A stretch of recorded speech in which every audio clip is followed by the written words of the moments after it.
Bonsoir, bienvenue donc pour ce webinaire consacré aux aménagements aux études supérieures pour les étudiants avec TSA ou autre TND, qui vous sera présenté ce soir par les référents handicap des 4 universités publiques de Bretagne. Alors moi je suis Gwenaëlle Castelnau, assistante sociale pour l'unité d'appui et de coordination du CRA Bretagne. Donc, dans le cadre de notre mission de sensibilisation et de diffusion de l'information, je vais animer ce webinaire avec le soutien de ma collègue Lila Vinceau, documentaliste, qui pilote de son côté la partie technique de ce webinaire. Alors, juste un petit rappel sur le contexte. Nous avions enregistré un webinaire sur la même thématique en 2021 et nous avons souhaité actualiser les informations suite aux différentes évolutions qui ont eu lieu, y compris sur le plan pratique. Donc, la durée de ce webinaire, enfin la durée prévue de ce webinaire est d'1 h 30. Alors, pour ce qui est du déroulé, dans un premier temps, Christian Brousseau, qui est référent handicap de l'Université de Rennes, va présenter le cadre général, notamment législatif. Et pendant à peu près une demi-heure, nous ferons ensuite une première pause pour les questions. Ce qui permettra, et ensuite, en fait, à l'issue de cette pause, les différents référents des universités publiques vont présenter tour à tour les modalités de fonctionnement de leurs universités respectives. Alors, pour l'UBO, l'Université de Bretagne occidentale, la présentation sera assurée par François-Xavier Roudemar, qui est enseignant-chercheur en droit et chargé de mission inclusion à l'université, si je ne me trompe pas, dans les intitulés. Il est accompagné de Suzanne Moelle et Clotilde Garot, qui sont toutes les deux chargées d'accompagnement pour les étudiants à besoins spécifiques sur l'UBO, l'Université de Bretagne occidentale. Alors ensuite, nous aurons une présentation de l'UBS, donc l'Université de Bretagne Sud, qui va être assurée donc à 2 voix. Donc par Fabien Colleux et Bérénice Vallon-Pouzol, voilà, qui sont donc les 2 référents handicap chargés donc d'accompagnement des étudiants en situation de handicap, respectivement en charge des secteurs de Vannes pour Fabien Colleux et de Lorient pour Bérénice Vallon-Pouzol. Ensuite, ce sera donc l'Université de Rennes, donc avec Christian Brousseau, un nouveau, qui est référent handicap de l'université, qui vous présentera le fonctionnement donc, pour Rennes. Et quant à Rennes 2, ce sera donc Émilie Billon, qui est responsable du relais handicap et chargée d'accompagnement sur Rennes 2. Voilà. Alors, concrètement, au cours de ce webinaire, vous n'allez pas pouvoir prendre la parole, mais vous pourrez poser des questions via le chat par l'intermédiaire du petit onglet questions-réponses qui se trouve sur la partie, donc sur le bandeau supérieur là, de votre écran. Nous ferons des pauses entre chaque partie pour répondre aux questions posées. Donc, n'hésitez pas surtout à poser les questions par écrit au fur et à mesure des présentations. Il est probable d'ailleurs que pour certaines, nous puissions les uns et les autres vous répondre déjà par écrit. Autre chose, donc le webinaire est enregistré. Alors, on ne vous voit pas, bien sûr, mais nous enregistrons le webinaire de manière à le rendre accessible en replay sur le site du CRA. Voilà, dans les semaines à venir, il sera possible de le visionner et vous recevrez tous un mail à ce moment-là pour vous en informer de toute façon. Voilà pour l'introduction. Je vais donc passer la parole à Christian pour commencer par le cadre général. Christian, si tu peux mettre ton diapo. Donc là, c'est Fabien. Attends, je suis pas sûr d'avoir. Est-ce que vous m'entendez là? Le son est avec? Attendez, je vais Parfait. recommencer. Attendez, je vous prie de m'excuser. Voilà. Non, non, Voilà, c'était très bien. Là, on voyait ton support. voilà, très bien. Voilà, parfait. Bien, bonjour à toutes et à tous, et puis bienvenue pour ce webinaire sur les aménagements dans les études universitaires. Et puis, merci WNL pour cette introduction. Et puis, de manière générale, nous voulions aussi remercier le Centre de ressources autisme Bretagne pour l'organisation de cette soirée. Et donc, comme le disait Gwenaël, on va d'abord vous présenter de manière générale, en fin de compte, comment ça se passe au niveau des aménagements d'études dans l'enseignement supérieur. Donc, ce n'est pas valable que pour les universités, mais en fin de compte pour tous les établissements de l'enseignement supérieur. Et puis ensuite, à partir de cela, on vous présentera les structures d'accueil et d'accompagnement qui existent au sein de chacune des universités. Donc, sur le territoire de Bretagne, il y a 4 universités. Donc, l'Université de Bretagne occidentale, l'Université de Bretagne Sud, l'Université de Rennes et l'Université de Rennes 2. Et chacune de ces universités ayant des antennes dans différentes villes aussi de Bretagne.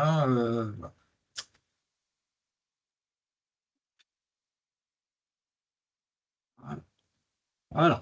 Alors, en premier lieu, on va d'abord vous présenter une petite vidéo qui a été créée par une association qui s'appelle Apache, dont on vous en parlera un peu ensuite à la fin, et justement qui parle un petit peu de l'accès aux études universitaires.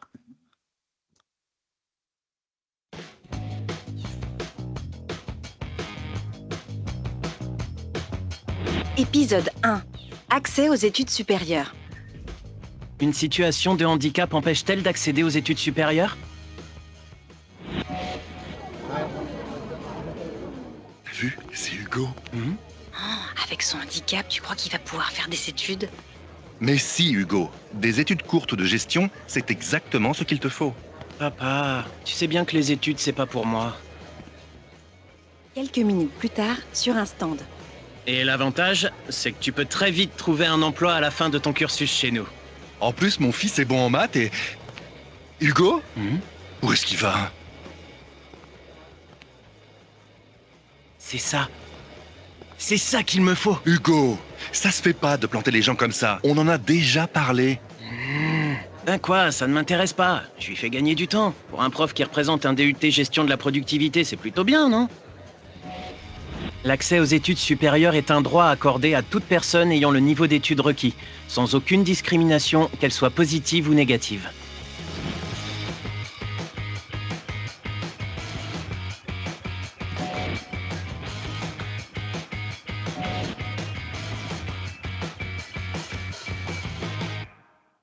Voilà, donc nous voulions vous présenter cette vidéo parce que dans cette vidéo, il y a plusieurs messages qui sont intéressants et qui sont passés. Tout d'abord, l'accès aux études universitaires et aux études supérieures, c'est un droit, donc c'est quelque chose qui est important. Et quelque chose aussi qui est très important, c'est aussi de bien considérer le choix en fin de compte de l'étudiant. Voilà. C'est en fin de compte par rapport à cette appétence, c'est-à-dire vers quelle spécialité l'étudiant désire en fin de compte s'orienter. Mais par contre, ce qu'il faut être vigilant, c'est que au-delà de la spécialité, il peut y avoir différents formats d'enseignement. Voilà. C'est-à-dire que pour une même spécialité, vous pouvez avoir des formats, de type licence ou des formats de BUT. Et pour chacun de ces formats, vous allez avoir des avantages, mais aussi des contraintes. Et donc, dans le cadre de l'orientation, donc je répète, au-delà de la spécialité, ce qui est aussi important aussi, c'est bien se connaître, dire ses qualités et aussi ses faiblesses, justement pour pouvoir bien s'orienter au niveau du format de la formation. Donc, de manière générale, ce sont les établissements du supérieur, dans notre cas, ce sont donc les universités qui vont piloter la structure d'accueil et d'accompagnement. C'est-à-dire que cela ne dépend pas directement de l'éducation nationale ou de l'inspection d'académie ou du rectorat comme précédemment dans le secondaire. Là, ce sont les universités, c'est-à-dire les établissements qui pilotent le dispositif d'accueil et d'accompagnement des étudiants. Et donc, pour qu'il y ait la mise en place d'aménagements d'études et d'aménagements aussi aux examens, c'est donc dans le cadre justement de la loi de février 2005, c'est l'étudiant qui est, la moteur là-dedans et qui doit déclencher en fin de compte le processus d'accompagnement. C'est-à-dire que la personne est donc l'étudiant, est donc maîtresse de son parcours d'accompagnement, et puis c'est l'étudiant qui va, déclarer et aller vers la structure d'accueil et d'accompagnement pour pouvoir enfin, demander des aménagements d'études. Et ensuite, il y aura tout un processus de définition de ces aménagements, on regarde des exigences universitaires et aussi, comment dire, des besoins de l'étudiant pour pouvoir construire justement un plan d'aménagement aux études. Mais l'étudiant sera toujours, comment dire, la personne maîtresse, donc au centre de cet aménagement et de ce processus. Et donc, au sein de chaque établissement, il existe ce qu'on appelle un dispositif d'accueil et d'accompagnement. Voilà. Et donc, qui va, je dirais, rassembler différents interlocuteurs et différents acteurs au sein de l'université. Donc, on a donc ces structures dans lesquelles on va trouver des chargés d'accompagnement. Il y a aussi ce qu'on appelle un service universitaire de médecine. Donc là, on va avoir le côté médical, donc avec les médecins. Et on a bien sûr les équipes pédagogiques, dans lesquelles on peut trouver des correspondants handicap de formation. Et toutes ces personnes avec l'étudiant sont regroupées au sein de ce qu'on appelle une équipe plurielle. Et tout cela est, si je puis dire, chapeauté par l'autorité administrative, c'est-à-dire la présidence de l'université, ou par délégation, ça peut être le référent handicap. Donc je ne vais pas présenter plus en détail ces différents acteurs, parce que, dans l'état actuel des choses, parce que je vais présenter juste après. Mais il y a aussi d'autres acteurs qui sont importants dans le parcours d'accompagnement. Ce sont aussi les étudiants. Donc bien sûr avec à la fois la solidarité, mais aussi sur le fait que les étudiants peuvent être recrutés pour pouvoir effectuer des missions comme par exemple de la prise de notes, du secrétariat d'examen, etc. Voilà. Donc, cette structure d'accueil et d'accompagnement, c'est le point d'entrée pour l'étudiant afin de demander des aménagements pour ses études et ses examens. Donc, c'est une structure qui assure l'accueil, le suivi et l'écoute des étudiants, et tout au long de leur cursus. Voilà. Et donc, dans ces structures, il y a ce qu'on appelle des chargés d'accompagnement. Donc, cette personne est un interlocuteur privilégié, mais non exclusif, parce qu'il peut y avoir aussi d'autres contacts de l'étudiant, je dirais, au sein, par exemple, des équipes pédagogiques ou avec le service de santé. Donc, ils sont aussi des points d'entrée, mais à un moment donné, il faudra que l'étudiant, quand même, rencontre cette personne, donc ce chargé d'accompagnement. Et donc, échange avec ce chargé d'accompagnement, justement, pour pouvoir analyser les besoins de l'étudiant en regard des exigences pédagogiques et aider justement à l'élaboration de ce plan d'accompagnement. Voilà.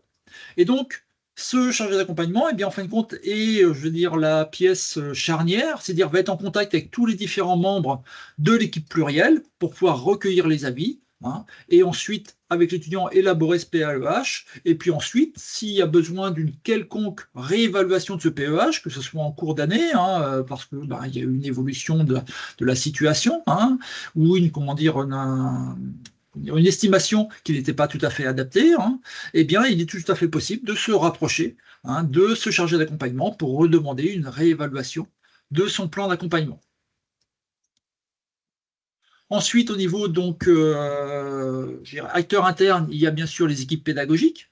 C'est-à-dire que l'objectif quand même, c'est que ce sont des aménagements d'études, donc des compensations. Et donc ces compensations ne doivent pas aller à l'encontre des exigences fondamentales pour la délivrance de ce diplôme. Et donc les équipes pédagogiques, et là généralement c'est ce qu'on appelle les correspondants handicap de formation, ce sont des personnes qui ont une vision précise des exigences pédagogiques et voir justement si les aménagements proposés ne vont pas à l'encontre des acquisitions fondamentales. Voilà. Donc voilà.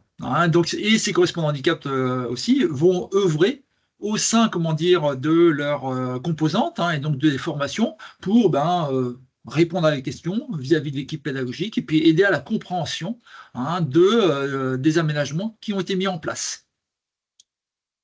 Ensuite, au niveau acteur interne, on a aussi ce qu'on appelle les services universitaires de médecine. Voilà, donc ces services universitaires de médecine regroupent des médecins qui ont un agrément de ce qu'on appelle la CDAPH, donc la Commission des droits et de l'autonomie des personnes en situation de handicap. Ce qui veut dire que grâce à cet agrément, pour pouvoir bénéficier d'aménagements d'études au sein des universités bretonnes, il n'est pas utile de faire une demande auprès de la maison départementale des personnes handicapées. C'est-à-dire que les demandes se font directement auprès de l'établissement, donc à travers la structure chargée d'accompagnement, hein, et ensuite une visite auprès d'un médecin du service de santé des étudiants, hein, et qui, grâce à cet agrément, permet en fin de compte de pouvoir définir les aménagements d'études qui pourront être mis en place. Et donc, ces médecins, là, il y a, je peux dire, l'avis médical. Donc, l'étudiant peut venir avec tout son dossier, avec ses différents bilans qu'il peut y avoir, donc des bilans, par exemple, sensoriels, etc. Hein, et à partir de cela, la première proposition qui avait été construite avec la personne chargée d'accompagnement va être modifiée, amendée, va évoluer, hein, pour pouvoir, en fin de compte, définir des aménagements qui soient adaptés à l'étudiant. Parce que chaque PAEH est unique, hein, et va dépendre, en fin de compte, des besoins de l'étudiant en regard des exigences pédagogiques de la formation dans laquelle il va se trouver. Voilà. Et au final, par contre, c'est l'autorité administrative, c'est-à-dire en fin de compte la présidence de l'université ou par délégation le référent handicap, qui va prendre la décision au niveau des aménagements et donc va notifier en fin de compte ce plan d'aménagement. Voilà.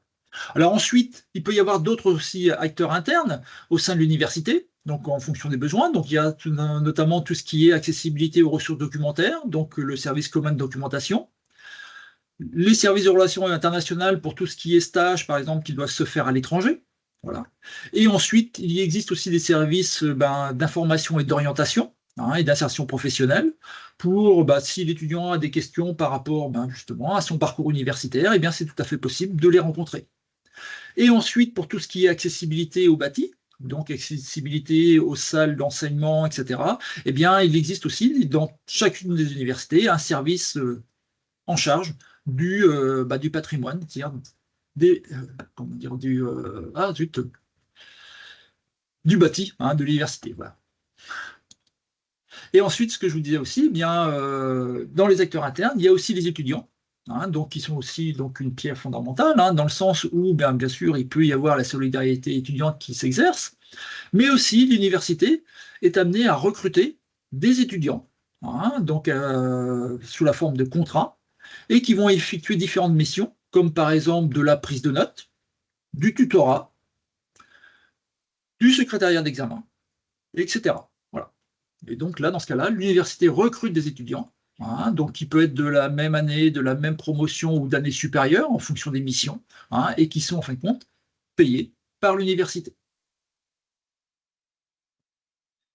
Et donc, ce que je disais, hein, tous ces partenaires se réunissent au sein de l'équipe plurielle, donc la structure d'accompagnement avec les chargés d'accompagnement, les médecins du service interuniversitaire de médecine, les correspondants handicap de formation qui représentent des équipes pédagogiques, l'étudiant bien sûr, et si l'étudiant le désire, il peut être accompagné. Voilà. Donc par ses parents, par des professionnels, en fin de compte, toute personne qui peut aider à la compréhension des besoins, hein, pour pouvoir en fin de compte définir au mieux les différents aménagements d'études, hein, qui seront mis en place.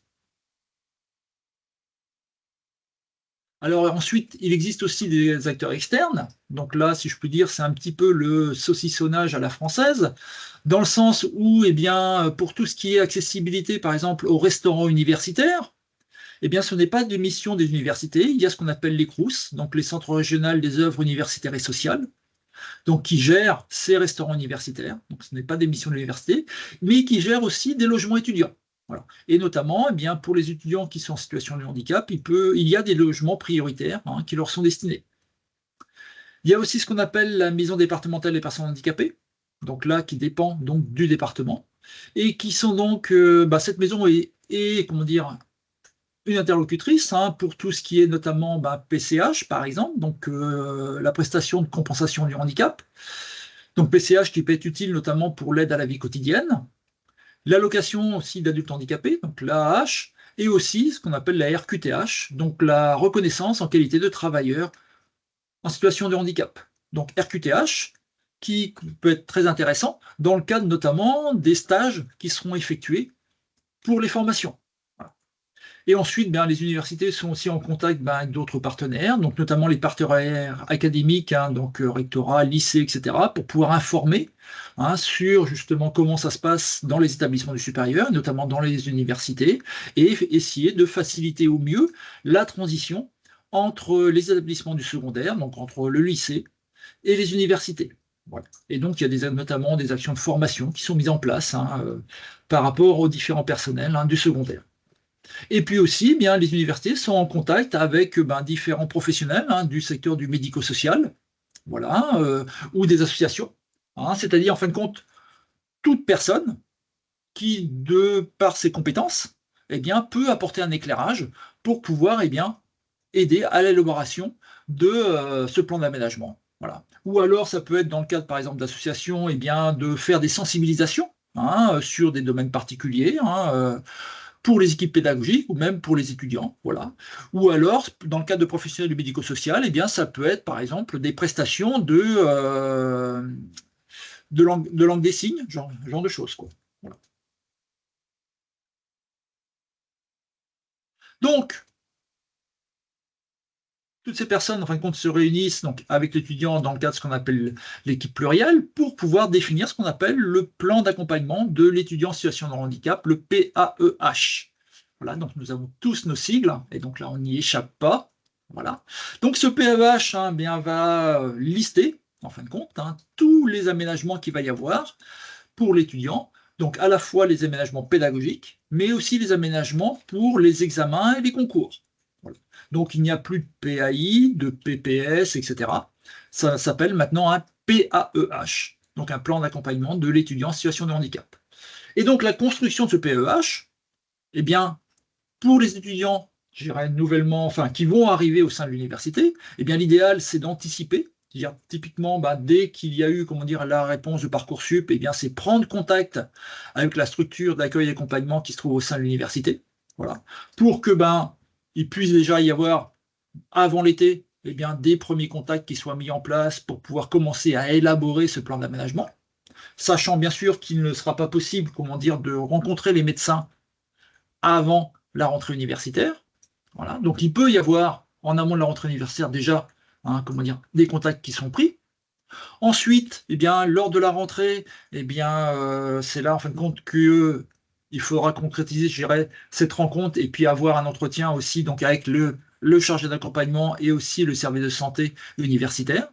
Par contre, là, c'est la loi de février 2005. Donc, l'étudiant, la personne est volontaire de son parcours d'accompagnement.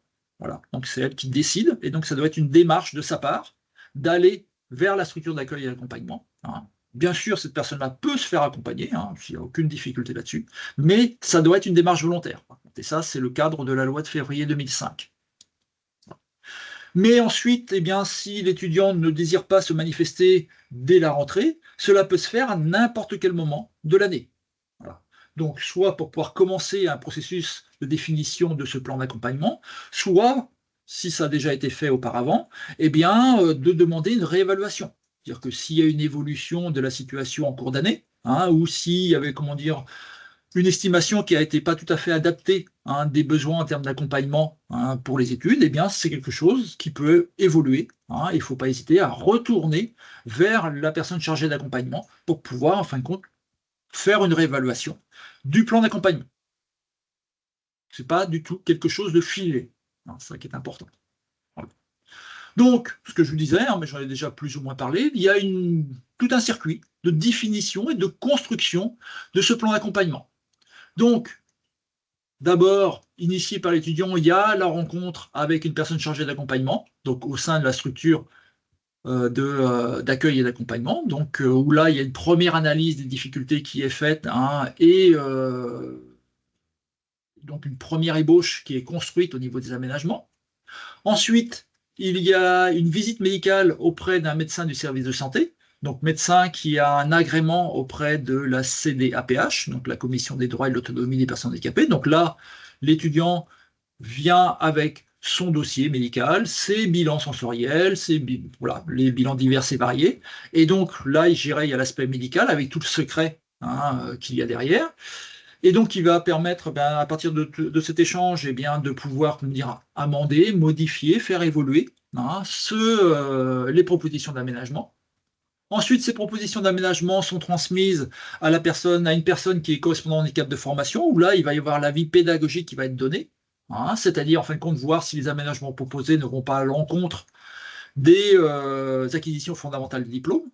Si c'est le cas, l'idée, c'est à ce moment-là de trouver une solution, donc d'échanger ensemble avec l'étudiant, pour pouvoir trouver un aménagement qui satisfasse les exigences de la formation.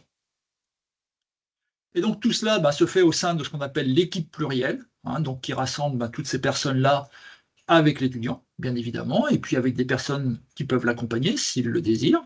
Voilà. Et une fois que cette proposition d'aménagement est construite, eh bien tout cela est notifié dans le plan d'accompagnement. Et ce plan d'accompagnement est signé par l'autorité administrative, c'est-à-dire la présidence de l'université ou par de la délégation une autre personne, comme par exemple un référent handicap. Voilà. Et ensuite, c'est transmis à l'étudiant, qui doit bien sûr signer aussi ce plan d'accompagnement. Et puis, si il n'est pas satisfait, il peut y avoir aussi des délais et des recours qui peuvent être faits. Voilà. Ensuite, si je reprends, le cas de l'équipe plurielle, donc la 4, cette équipe plurielle n'est pas systématiquement, réunie. Tout simplement parce que s'il n'y a pas de questions ou d'échanges autour des aménagements qui sont proposés, donc entre l'étudiant, entre les préconisations qui sont faites par le service de santé et puis il n'y a pas de difficulté par rapport aux exigences pédagogiques, et bien à ce moment-là, si tout le monde est d'accord, et bien on ne juge pas utile de réunir cette équipe plurielle, et à ce moment-là, on notifie directement ce plan d'accompagnement, bien sûr avec l'accord de l'étudiant. Voilà. Et donc, voici quelques exemples d'aménagements qui peuvent être mis en place. Donc là, ce sont les aménagements pédagogiques, parce qu'il y a deux types d'aménagements, ce que je disais, soit les pédagogiques, donc pour les cours, travaux dirigés, travaux pratiques, grosso modo du quotidien, soit les aménagements aux examens, contrôle continu et concours. Donc, dans le cadre des aménagements pédagogiques, ça peut être par exemple une modulation de l'organisation de l'année, ce qu'on appelle un étalement de cursus. Donc l'étalement de cursus par rapport à un redoublement, c'est que ce n'est pas considéré comme un redoublement. Voilà. C'est-à-dire que en collaboration avec l'étudiant et donc l'équipe pédagogique, il va y avoir définition de savoir quels sont les modules qui vont être faits la première année et la seconde année. Voilà. Mais par contre, ce n'est pas considéré comme un redoublement. Voilà. C'est juste une année qui s'effectue en deux. Voilà. C'est ce qu'on appelle un étalement de cursus. Donc ça peut être un placement aussi particulier dans une salle, donc à proximité d'une sortie, etc. Ça peut être de l'aide à la prise de notes, parce que ça peut être aussi une difficulté pour les étudiants qui sont concernés par les troubles du spectre de l'autisme, donc l'attention conjointe, dire prendre les notes et puis suivre aussi ce qui est dit en cours, donc ça peut être compliqué. Donc il peut y avoir un étudiant qui, en plus de la promotion, va être payé pour pouvoir prendre ses notes. Voilà. Ça peut être de l'adaptation de documents pédagogiques, donc là en fonction des besoins, donc, par exemple pour pouvoir clarifier le document. Ce que je disais aussi, le placement particulier dans une salle. Voilà. L'interrogation orale devant le groupe. Voilà. Donc ça, ne pas être interrogé justement parce que c'est quelque chose qui peut être aussi compliqué, ce genre de choses. Voilà. Une autorisation de sortir. La possibilité aussi d'être accompagné par une tierce personne, donc là ça peut être indiqué, et la possibilité aussi d'utiliser du matériel adapté. C'est-à-dire que tout simplement, pour que les équipes pédagogiques soient prévenues et pas surpris de voir un étudiant qui utilise par exemple des lunettes de soleil, des boucles qui un casque anti-bruit, etc. Voilà. Il peut y avoir aussi, pour pouvoir appréhender les lieux, une visite préalable des différents locaux d'enseignement qui peut être faite. Et il peut être mis aussi en place ce qu'on appelle le tutorat d'enseignement, c'est-à-dire un étudiant qui va être payé par l'université, qui va en fin de compte aider l'étudiant à pouvoir, s'organiser dans le cadre de son travail et à pouvoir ainsi le planifier. Et puis ensuite, moi je dirais, il y a un élément important qui sont les 3 petits points, voilà, parce que les aménagements qui sont mis en place sont des aménagements qui sont personnalisés. Donc vraiment, ça va dépendre de l'étudiant. Donc, et d'où l'intérêt de la rencontre, de l'échange et de la construction mutuelle de ce plan d'accompagnement. Et donc, voici quelques exemples, cette fois-ci, d'aménagement aux examens au concours.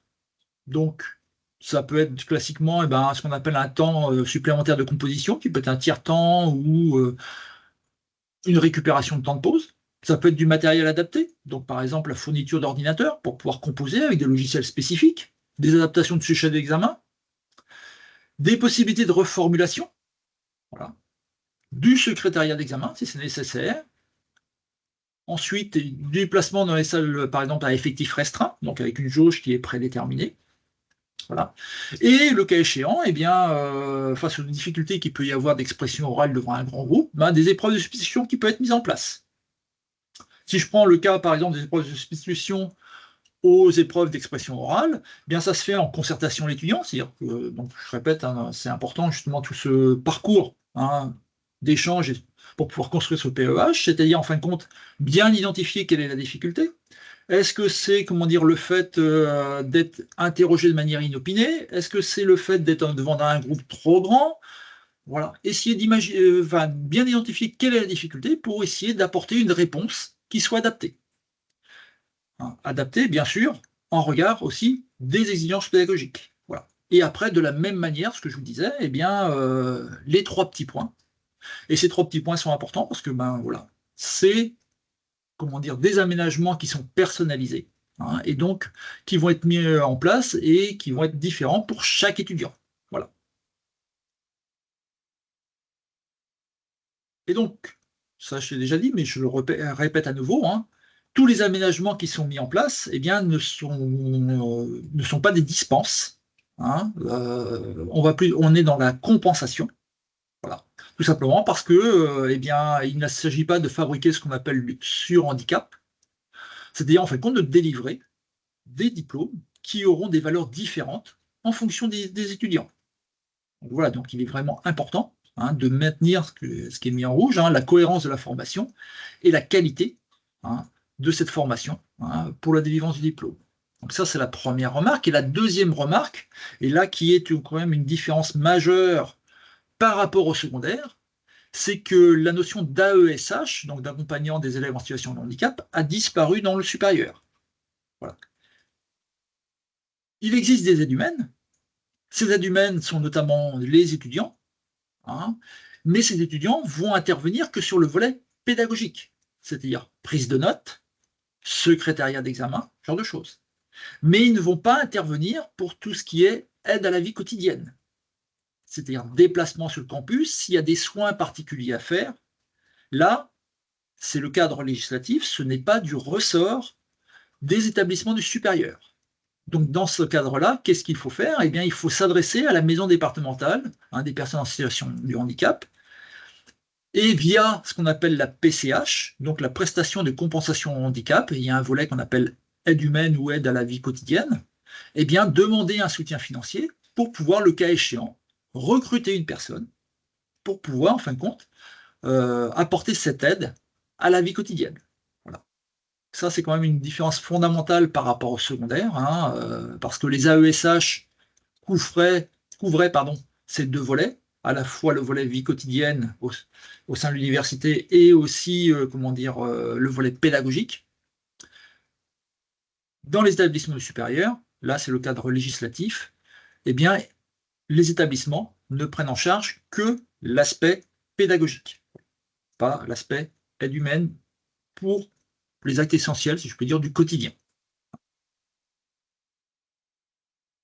Alors ensuite, dans le cadre des formations, il y a ce qu'on appelle aussi des stages qui sont à faire, et aussi l'insertion professionnelle. Donc déjà, il faut être clair, c'est que dans le cadre d'un stage, l'étudiant n'est absolument pas obligé de déclarer une situation de handicap ou pas. Voilà. Et ça ne peut pas être un motif de refus. Voilà. Par contre, si l'étudiant exprime, en fin de compte, ces situations de handicap, pour certains stages, certaines missions à faire dans le stage, il peut y avoir une visite auprès de la médecine du travail qui peut être effectuée. Ensuite, ce qu'il faut bien comprendre aussi, c'est que le plan d'accompagnement qui est mis en place n'est valable qu'au sein de l'université. Voilà. Il ne va pas s'appliquer au sein des entreprises, des lieux où va s'effectuer le stage. Voilà. Là, on est dans le cadre de la médecine du travail, Et l'étudiant peut à ce moment-là faire valoir ce qu'on appelle la RQTH, donc la reconnaissance en qualité de travailleur en situation de handicap. D'où un fort intérêt, dès le début du cursus, hein, à demander cette RQTH auprès de la maison départementale des personnes en situation de handicap. Voilà. Ce qu'il faut bien voir, c'est que cette RQTH, c'est une sorte de joker, si je puis dire, hein. C'est quelque chose qu'on n'est pas obligé de faire valoir, qui a une durée limitée dans le temps, hein. Ça peut aller de 1 à 10 ans. Voilà. Donc c'est pour ça que je définis ça en termes de joker. Voilà. Mais qui permet, lorsqu'on le fait valoir, hein, lorsqu'on la fait valoir, pardon, hein, de pouvoir bénéficier d'aménagements sur les lieux de stage. Voilà. Et ensuite, eh bien, par rapport à cela, l'entreprise peut avoir des soutiens, hein, donc, par les différents moyens comme l'AGFIP et le FIPHP. Voilà.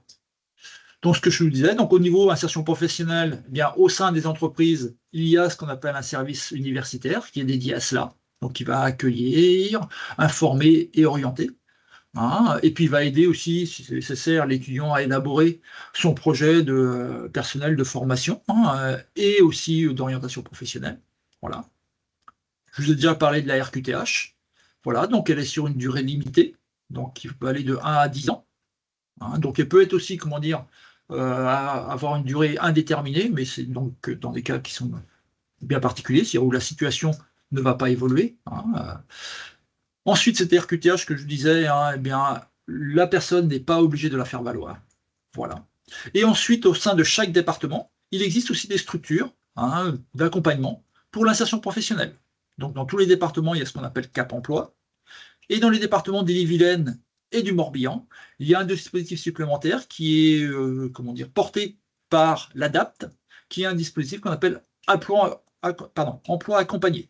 Par contre, pour pouvoir accéder à ce dispositif, hein, c'est une orientation de la maison départementale des personnes en situation de handicap. Voilà.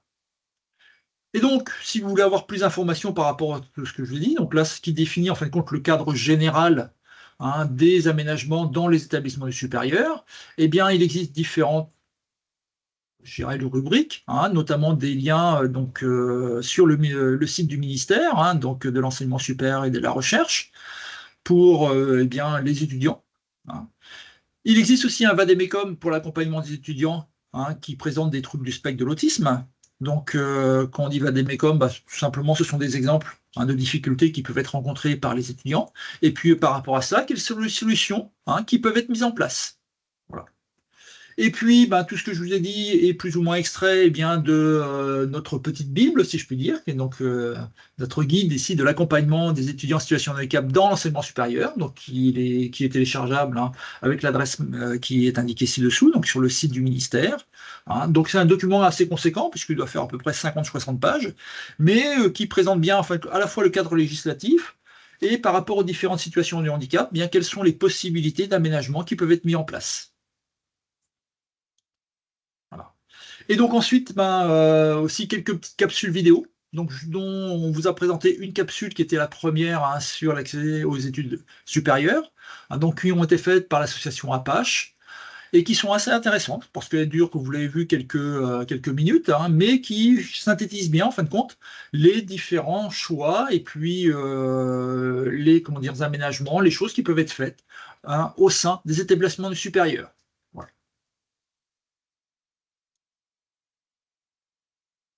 Donc, on va faire une petite pause maintenant. Et donc, je ne sais pas s'il y a quelques questions.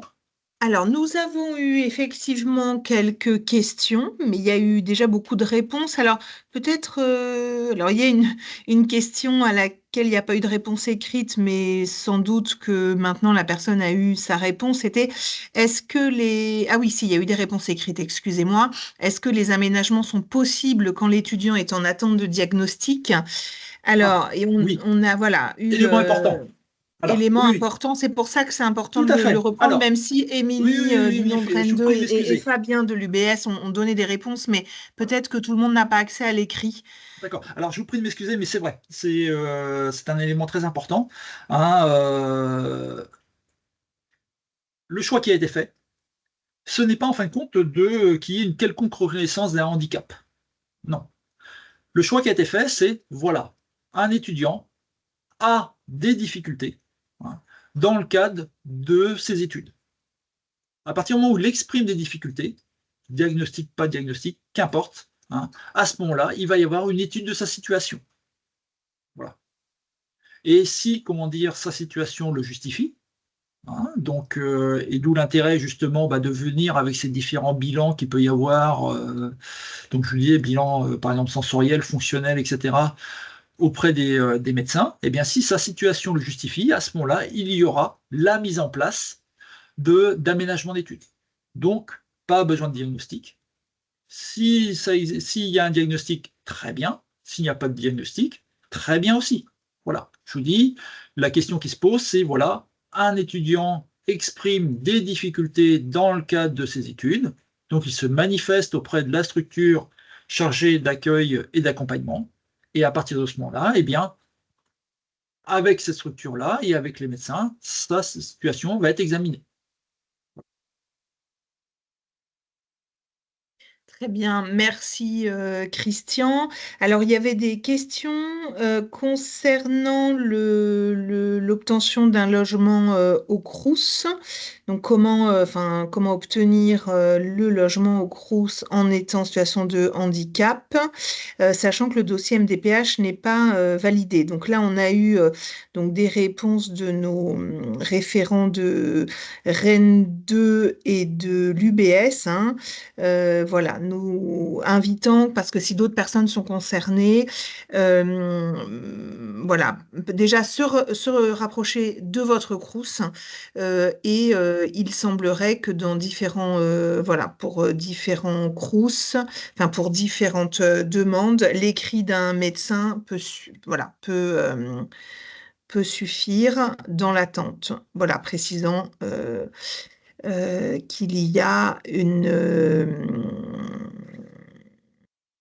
comment dire, pardon, excusez-moi, voilà, précisant qu'il y a des besoins spécifiques. Comme je lis en même temps, excusez-moi. Alors, vous voulez qu'on commence par quelle question? La dernière que je vois qui a été posée sur l'accessibilité des supports pédagogiques. Bien, Ah oui. c'est pareil, hein, c'est Eh oui. justement quelque chose qui est défini dans le cadre de ce plan, de la construction, en fin de compte, de ce plan d'aménagement. Voilà. Donc, s'il y a besoin d'intérim particulier, s'il y a besoin de police particulière, etc., voilà, c'est quelque chose qui est justement construit Mm. avec l'étudiant, hein, par rapport à ses besoins spécifiques. Voilà, je ne sais pas quoi dire d'autre. Oui, alors je connais la personne qui a posé la question et qui est depuis peu formateur dans Mhm. l'enseignement supérieur suite à un autre, enfin la reconversion, enfin pas reconversion, mais continuité du parcours.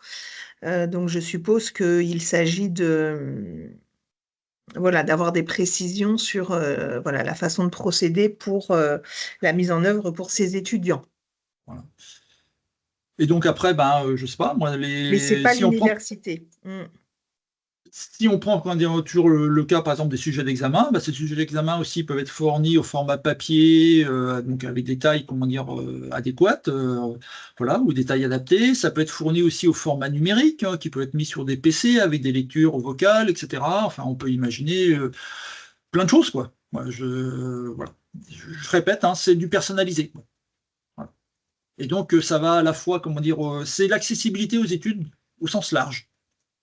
Mm. Alors, est-ce qu'il y a des dates concernant les bilans fonctionnels à transmettre au service de santé, des dates au-delà desquelles ils sont considérés comme plus valides? C'est une bonne question. Je vous dirais, je ne suis pas médecin, je suis enseignant. Donc là, je suis un peu embêté par rapport à votre question. Bon, Je de dirais que manière générale, il faut pas que ce soit trop vieux quand même, parce que si vous non, je présentez pense quelque pas non chose plus, qui a c'est ce que je 10 ans, dirais naïvement, forcément. hein, mais là, c'est comment dire quelque chose qu'il faut discuter auprès des médecins, mais oui, il ne faut pas non plus que ce soit trop vieux, quoi. Mm. Hein, je pense que si, ouais, oui, 2 ans, ouais. Je pense que voilà, parce qu'après les personnes aussi évoluent, Alors, changent, progressent, enfin voilà, dans leur capacité, ils évoluent, ce qui est bien légitime, hein, donc mm. Alors, je m'excuse. Nous avons notre intervenant représentant de l'Université de Bretagne occidentale qui a un impératif horaire. Par conséquent, je propose qu'on le laisse faire la présentation des modalités relatives à l'UBO, quitte à ce qu'on revienne après sur d'autres questions. D'accord. Voilà, de manière à lui permettre d'honorer son engagement. D'accord. Donc, Est-ce comment ça... que du coup, voilà, on reviendra peut-être sur les questions, mais qu'on laisse la parole à François-Xavier. Ok. Donc là, je peux que ça commute automatiquement au niveau de la visualisation? D'accord. Voilà, tu passes sur, c'est toi qui vas passer les Ok, slides, très bien. Christian, et Voilà. puis voilà, on va couper nos Donc, micros. 4 universités bretonnes. Chacune a des sites qui sont délocalisés aussi, hein. Donc, Brest, Quimper, Morlaix pour l'Université de Bretagne occidentale. Bretagne Sud, il y a Vannes, Lorient et Pontivy. L'Université de Rennes est installée sur Rennes, Lannion, Saint-Brieuc et Saint-Malo. Et l'Université de Rennes 2 sur Rennes et Saint-Brieuc. Voilà. Et donc, la présentation se fait par ordre alphabétique au niveau des universités. Donc, l'Université de Bretagne occidentale. François-Xavier, je te laisse la main. Oui, bonjour. J'espère que vous m'entendez correctement. Très bien. Ouais, Oui, c'est très bien. parfait. Merci. Oui, donc merci et toutes mes excuses puisque pour ne rien vous cacher, je suis à Rennes 2 pour vous montrer la collaboration donc, des universités bretonnes. Donc je suis dans les locaux de Rennes 2 actuellement et je repars effectivement dans peu de temps pour Brest en train. Donc je vais vous présenter brièvement la structure de notre université. Donc comme vous pouvez le voir sur cette première diapositive, nous sommes bien sur un champ régional bien concentré sur une partie du Finistère, mais pas uniquement. Même si vous voyez plusieurs villes, on a nos sites principaux sur Brest et Quimper, qui restent quand même les lieux où on a le plus de formations.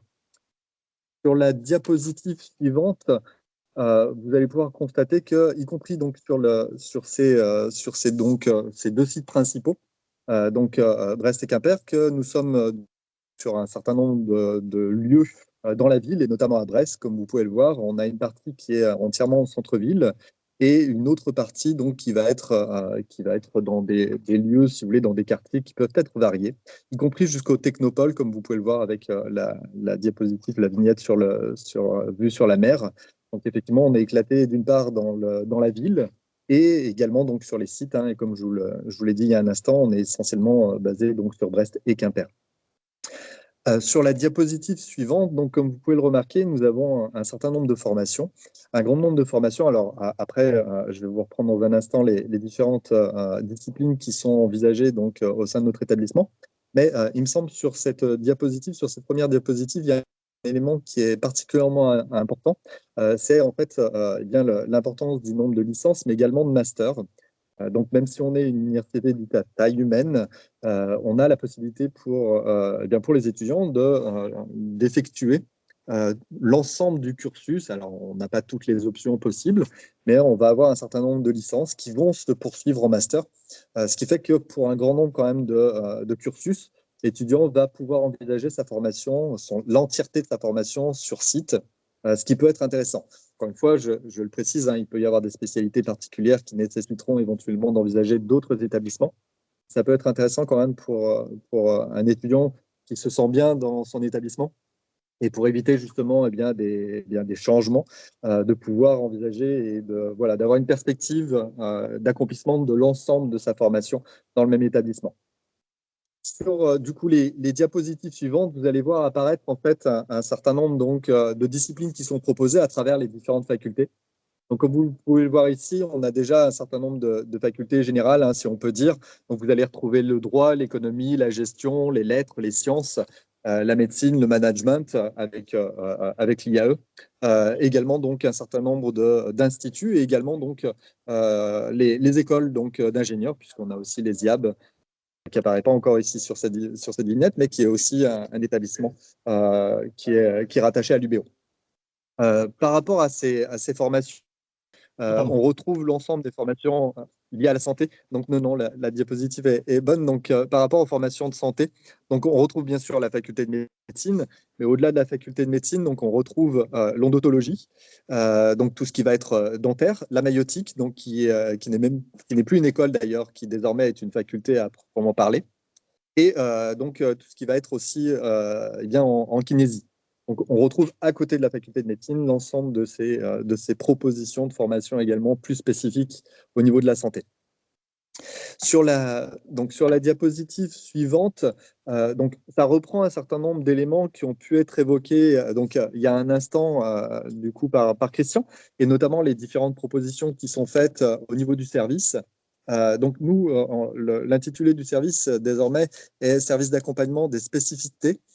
L'idée, comme vous pouvez le voir, c'est d'accompagner l'ensemble des publics qui sont dans une situation spécifique et qui nécessitent possiblement des aménagements, un accompagnement. Bien évidemment, les situations de handicap, mais ça peut être une blessure, ça peut être du coup une blessure qui amène à une interruption ou à des difficultés temporaires ou plus longues. Mais également, on réfléchit à d'autres situations comme les aidants, les chargés de famille et d'autres situations que connaissent nos étudiants. Par rapport à cela, donc, comme vous pouvez le voir, on va analyser les besoins, on va assurer l'interface avec les équipes pédagogiques, ça a été évoqué. J'aimerais simplement ici évoquer le fait de la participation à certains développements de projets. Donc, Atipi Friendly, on va y revenir dans un instant. CU, qui est notre université européenne, donc qui va aussi permettre d'envisager éventuellement des mobilités en Erasmus, pardon. Donc là aussi, c'est des possibilités que l'on met à disposition des étudiants et qu'on va accompagner, bien évidemment, dans ce projet. Et donc, comme c'est évoqué ici aussi, les modalités d'accessibilité et de signalétique, donc on est en train de retravailler ces questions-là. Donc, tout ce qui va être, par exemple, des dispositifs, on est en train d'envisager un dispositif d'application justement pour se repérer sur le campus. On a reçu les robots Teddy, donc des robots qui sont installés et qui permettent à l'étudiant, donc alors qu'il n'a pas une présence physique sur site, de pouvoir assister aux cours à distance, et donc avec un robot qui l'identifie, qui le visualise aussi pour l'enseignant. Et on met en place aussi un certain nombre d'actions, donc comme c'est dit dans les propositions des actions de sensibilisation, tout ce qui va être action de sensibilisation à destination des premières années, qu'on a mis en place à partir de cette année en expérimentation, qu'on va réaliser l'année prochaine de nouveau. Donc, à travers une troupe de théâtre qui vient justement mettre en place des scénettes pour expliquer aux étudiants et à l'ensemble des étudiants les situations spécifiques des étudiants en situation de handicap, et un certain nombre d'autres dispositifs que l'on propose et sur lesquels on aura quelques illustrations par la suite. Bien évidemment, accompagnement aussi en stage, comme ça a été évoqué. Sur cette diapositive, vous retrouvez l'ensemble des coordonnées du service, donc coordonnées mail, coordonnées téléphoniques, et vous avez aussi dans l'encadré l'adresse qui permet effectivement de venir directement sur site au besoin et de retrouver l'ensemble des bureaux qui sont en fait centralisés. L'ensemble du service est centralisé sur des bureaux attenants. Par rapport, justement, j'évoquais le dispositif Atipi Friendly. Donc, c'est un programme qui a été lancé pour les publics autistes, et donc le programme qui était donc ASPI est devenu Atipi et s'est élargi donc à l'ensemble des TND. Et donc, l'objectif ici est d'apporter, si vous voulez, des réponses plus spécifiques, avec une volonté de réponses spécifiques, mais qui vont être à destination de l'ensemble des étudiants. Donc, vraiment, dans cette idée, le programme, comme d'autres actions qui sont menées, y compris à l'UBO, qui est que les améliorations pour certains étudiants bénéficient à tous les étudiants. Donc, c'est vraiment dans cette perspective-là que le programme fonctionne aussi. Et donc, l'UBO a intégré le programme en 2020, a signé la convention plus récemment, signé une convention, si vous voulez, pour pouvoir étendre le dispositif. Et donc, c'est un dispositif, si vous voulez, qui est pensé pour l'arrivée, voire même avant l'arrivée à l'université, déjà pour accompagner à la transition lycée-université, et qui va être pensé jusqu'à l'accompagnement vers l'insertion professionnelle de l'étudiant. Et donc, si vous voulez, tous les parcours sont envisagés dans le dispositif. Par rapport au public, donc la diapositive vous énumère les publics. Là, ici, ce qu'il faut retenir très brièvement, c'est que ce sont tous les publics donc, accueillis à l'université, donc public, bien sûr, étudiants, mais aussi personnel. Et par rapport au public étudiant, ce sont tous les publics étudiants, c'est-à-dire qu'on est sur les étudiants qui sont arrivants, les primo-arrivants, sortis de lycée, mais aussi des étudiants qui peuvent être en décrochage ou des étudiants qui vont être diagnostiqués. Des étudiants en formation continue, en reprise d'études. Donc vraiment, tous les étudiants sont concernés par ce dispositif. Le dispositif donc d'Atipi met donc à disposition un certain nombre de documents, de ressources, comme vous le voyez ici, un certain nombre de ressources auxquelles vous pouvez accéder directement sur le site d'Atipi. Vous avez aussi un certain nombre de webinaires qui sont proposés, donc à destination des étudiants, à destination de la famille, à destination des personnels, là aussi pour apporter un certain nombre d'informations, de réponses, justement pour toujours dans cette idée d'améliorer l'accueil, d'améliorer le déroulement des études pour, là aussi c'est toujours l'objectif, et bien pour bien avoir une perspective d'insertion professionnelle et d'accompagner à la réussite professionnelle. Dans le cadre d'Atipi, on mène des actions plus spécifiques. Donc, à côté, si vous voulez, des actions qui concernent les handicaps et donc la sensibilisation, par exemple, au handicap, on va mener aussi des actions spécifiques justement pour les étudiants avec un trouble du neurodéveloppement. Par exemple, on réalise un accueil particulier pour ces étudiants, donc dans le cas d'Atipi, avec une réunion, si vous voulez, d'accueil de tous nos étudiants. Donc atypique. Et donc, une soirée où justement on réexplique les dispositifs à disposition et on permet de faire connaissance et pour que les étudiants fassent connaissance aussi entre eux. Vous avez d'autres actions qui sont menées. On mène des actions de ciné-débat, comme vous pouvez le voir, d'exposition. Les ateliers d'habileté sociale qui reprendront en début d'année. Et d'autres actions, comme par exemple cette année, et vous l'avez sur la photo, on a invité donc les auteurs d'une BD, et donc notamment la BD à venir, donc, qui parle d'un personnage qui est Matt et qui a des troubles qui sont révélés par l'intelligence artificielle. Donc on est un peu dans une BD futuriste. Et donc ça a permis, si vous voulez, de discuter avec les étudiants justement sur la situation des étudiants et donc d'également discuter sur l'intelligence artificielle et à travers une action, et bien de sensibiliser l'ensemble des étudiants à la situation du coup du handicap et plus spécifiquement donc de l'autisme. Donc on mène un certain nombre d'actions pour justement, vous l'aurez compris, c'est d'améliorer l'accueil de tous les étudiants, sensibiliser tous nos étudiants et nos personnels pour justement une réussite. Voilà en quelques mots les informations sur notre université, l'UBO. Et encore une fois, vous avez le diaporama sera mis à disposition et donc vous avez les adresses de contact et ne pas hésiter à nous contacter. Bien, merci. Merci. Alors, on a effectivement pas mal de nouvelles questions. Alors là, je vois une question qui vient d'arriver. Existe-t-il des dispositifs de type DAR, dispositifs d'autorégulation sur les campus? Alors non, les DAR n'existent pas à l'université. Les prémices, enfin voilà, voilà, ça s'adresse aux écoles, collèges et lycées uniquement. Et j'ai vu des questions alors relatives. Il y a des questions relatives au tutorat qui ont été posées et qui ont déjà obtenu des réponses, mais je ne sais pas si tout le monde arrive à lire, donc c'est peut-être intéressant peut-être d'en redire quelques mots. Les questions. C'était comment obtenir un tutorat et qui paye. Voilà, donc on a, je ne sais pas, l'un de vous peut le redire oralement peut-être, ça peut-être plus donner oralement l'indication. Qui veut répondre? Je pense que vous devez tous être en capacité de répondre à cette question. Oui. Alors, si je peux me permettre, à ce moment-là, donc c'est l'université. Et de manière générale, ce sont les établissements du supérieur. Et donc, c'est l'établissement, en fin de compte, qui va recruter la personne qui va être tutrice. Donc, généralement, quand c'est du tutorat, c'est plutôt des étudiants d'année supérieure. Et voilà. Ça peut être donc du tutorat soit pédagogique, soit méthodologique. Et donc, comment l'obtenir? En s'adressant aux services justement qui se présentent à vous ce soir. Alors, du coup, donc François-Xavier doit partir. Par conséquent, c'est Clotilde et Suzanne sur l'UBO qui vont prendre la suite.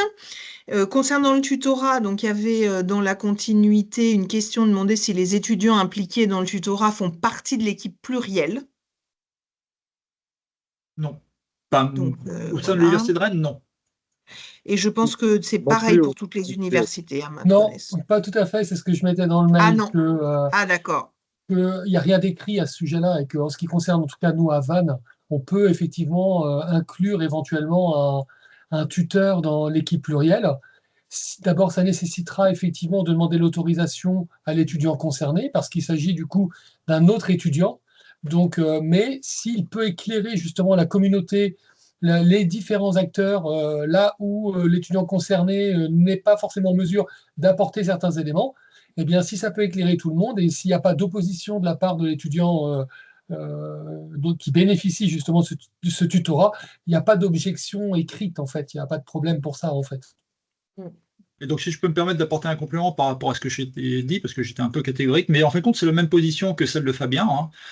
Mais j'ai tout simplement dit non parce que ça ne s'est pour l'instant jamais présenté. Alors, il y a eu du tutorat, mais pour l'instant, il n'y a jamais eu aucun étudiant tuteur à participer à une équipe plurielle. Voilà. Mais si l'étudiant, comment dire, qui bénéficie du PVAH et puis le désire, c'est des choses qui peuvent tout à fait se faire. D'ailleurs, merci à la personne qui a posé la question, parce que comme je le mettais dans ma réponse écrite, ça m'a permis de me positionner aussi et de réfléchir, et éventuellement, dans certains cas, éventuellement de proposer effectivement de proposer la participation étudiant réelle. Alors, il y a des questions qui demandent, alors, y a-t-il des aménagements possibles pour les personnes en thèse avec des contrats de travail déjà établis? Alors là, on sort un peu du cadre, hein, de cette présentation, hein, parce que là, à partir du moment où on est en thèse, on est salarié de l'établissement. Voilà. Okay. Donc, on devient personnel de l'établissement. Alors, quand on dit personnel de l'établissement, alors après, c'est toujours pareil, ça va dépendre du type de thèse, hein, parce qu'on peut être aussi, comment dire, on peut, je sais pas, avoir une thèse auprès de l'INRIA, auprès de l'INSERM, voilà. Donc, on va dépendre, en fin de compte, d'un établissement, hein, qui peut être l'université, mais qui peut être aussi une autre structure, quoi. Voilà. Donc, ça va dépendre où on va faire sa thèse. Donc, dans ce cas-là, on a un contrat de travail, on est salarié, on fait partie de l'entreprise, de l'organisation, hein, dans laquelle vous êtes. Et dans ce cas-là, eh bien, c'est l'organisation dans laquelle vous êtes qui doit, en fin de compte, avec vous, définir les aménagements. Mais ça ne se contractualise pas par ce qu'on vient de présenter tout de suite, hein, qui là est à destination des étudiants. Hein, Alors, il y a...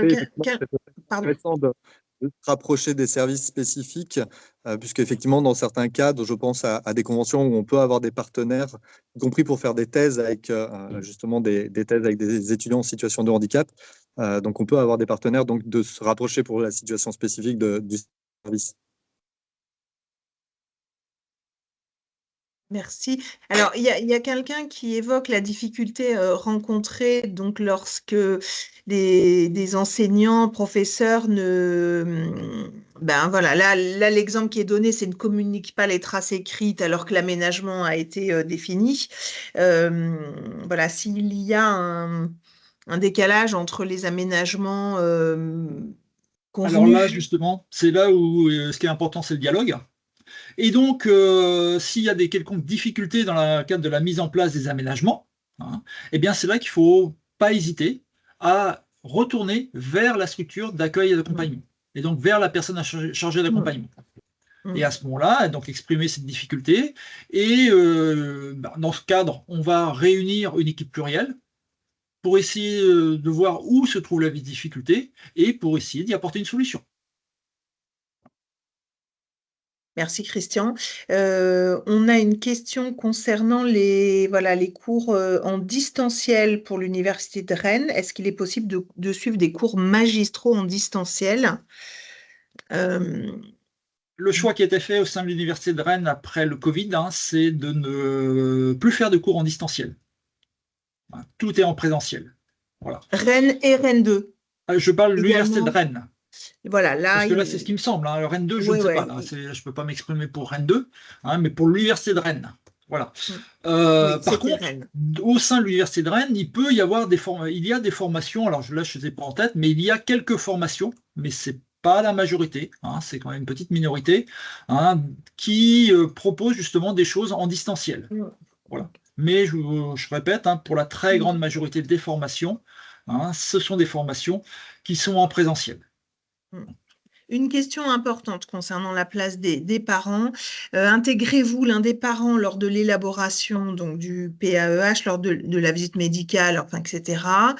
Voilà, puisqu'on sait bien quelles sont les difficultés des élèves, des jeunes autistes hein, à demander de l'aide, mais pas que, hein, parfois, enfin bon, c'est Non, mais tout à la fait. Hein. communication, oui. C'est ça peut être c'est une réelle difficulté, hein, on a bien conscience. Et donc, alors, par contre, ce qu'il faut être clair, c'est que quand même, on a affaire à des étudiants, ils sont majeurs, hein, et Oui. donc ils sont libres de leurs décisions. Mais donc, si l'étudiant est d'accord, on l'a déjà dit dans la présentation, hein, mais il peut être accompagné de la personne de son choix. Voilà. Donc, typiquement, quand on va écrire, par exemple, à l'étudiant, si on lui envoie un mail, on va écrire à l'étudiant. Mais si l'étudiant nous a donné son accord pour pouvoir mettre en copie, je crois, ses parents, par exemple, voilà, eh bien, on le fera. Mais il faut qu'il nous ait donné son accord. Voilà. Alors ça, c'est intéressant. Et si l'étudiant donne son accord de manière systématique, les parents sont en copie des mails, des communications. Est-ce que c'est la même chose sur les autres universités? Oui, je pense, en tout cas en ce qui concerne l'UBS, oui, oui. tout à fait. Oui, donc ça, c'est quelque chose d'important sensiblement, parce que c'est une préoccupation qui est régulièrement évoquée par les parents. Hein. Et pas que les mails, hein, dans l'entretien d'évaluation des besoins, du coup, quand on reçoit le jeune en début d'année, de la même manière, hein, si l'étudiant est d'accord, on associe à l'entretien les parents, bien évidemment, parce qu'on sait très bien que les informations données par les parents sont aussi importantes. Hein. Donc, oui, il n'y a pas de souci. Alors, il y avait aussi une autre question qui nous demandait, est-ce que les établissements supérieurs sont tenus d'assurer un accès ou un aménagement pour des des étudiants en situation de handicap? Alors, à partir du moment où il est notifié, donc à partir du moment où il est signé dans le plan d'accompagnement des étudiants en situation de handicap, le PAEH, c'est signé à la fois par l'étudiant et c'est signé par l'autorité administrative, ce qui est indiqué doit être mis en place.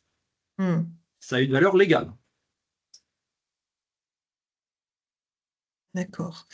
On avait une question aussi concernant, vous ne parlez pas du tout du DFA dans l'accompagnement. Possible est-il connu de vos services? Alors, le DFA, le dispositif de la formation accompagnée, il ne fait pas partie directement de l'université. Il peut être complémentaire, donc on n'en parle pas parce que là, aujourd'hui, on parle des aménagements à l'université. Et pas des dispositifs complémentaires. Ce n'est pas l'objet du webinaire ce soir, mais bien entendu, le dispositif de la formation accompagnée que l'on peut donc solliciter via la MDPH peut être très intéressant en complément, en complément hein, pour accompagner l'étudiant, que ce soit pour sa recherche de stage, enfin dans son parcours d'orientation, de qualification, un coaching, enfin il y a différents types de modalités d'accompagnement possibles. J'ajouterais également du coup que pour les étudiants qui sont accompagnés par ce dispositif, nous travaillons avec les structures, notamment des éducateurs en lien étroit du coup. Voilà, donc il y a quand même un lien qui peut se faire. Oui, on a deux organismes sur la Bretagne qui les portent, ce sont les PNAC et l'ADAPT. Par contre, il existe aussi les DAEU, dont les diplômes d'accès aux études universitaires, et qui là dépendent des universités, et qui permettent justement pour des personnes qui n'ont pas leur bac, hein, de pouvoir, je dirais, valider un certain nombre de compétences, et comme ça accéder ensuite aux études universitaires. Et ces DAEU, donc ces diplômes d'accès aux études universitaires, eh bien, sont du ressort des universités. Et donc rentrent dans les dispositifs qu'on vient de vous présenter.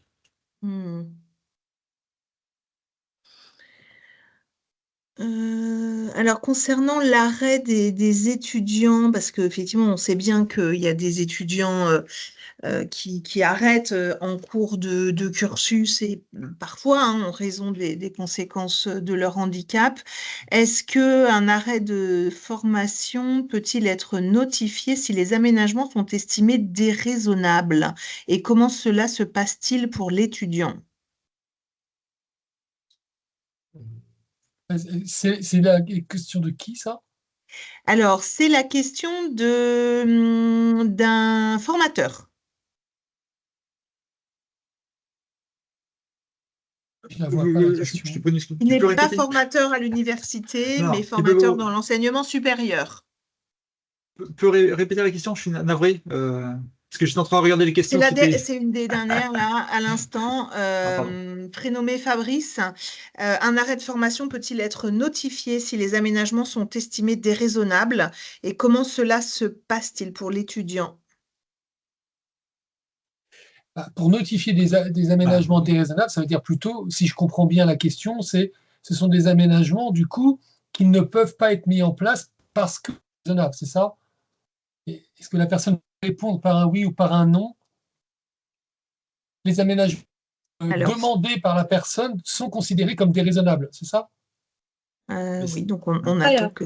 Il faudra ça, c'est une discussion qui se fait en amont, justement. Dans le cadre c'est pour ça qu'il y a tout un parcours. Dans le cadre de la construction du PEH, justement, ce sont des échanges qui se font en amont pour que les aménagements qui soient notifiés puissent être mis en place. Ce qui est aussi indiqué, donc là, il existe des circulaires pour cela, c'est qu'il ne doit pas y avoir de charge indue pour la mise en place des aménagements. Mais quand on dit de charge indue, c'est à la fois pour l'étudiant, c'est-à-dire que, je dis n'importe quoi, moi, mais si, par exemple, il y a une évaluation qui doit durer 6 heures, parce que ça peut arriver, si on met un tiers-temps, voilà, ça revient, c'est une charge indue pour l'étudiant, ça. Mais d'un autre côté aussi, s'il y a besoin, je dis n'importe quoi aussi, par exemple, de construire un bâtiment, ça ne va pas être possible non plus pour l'établissement.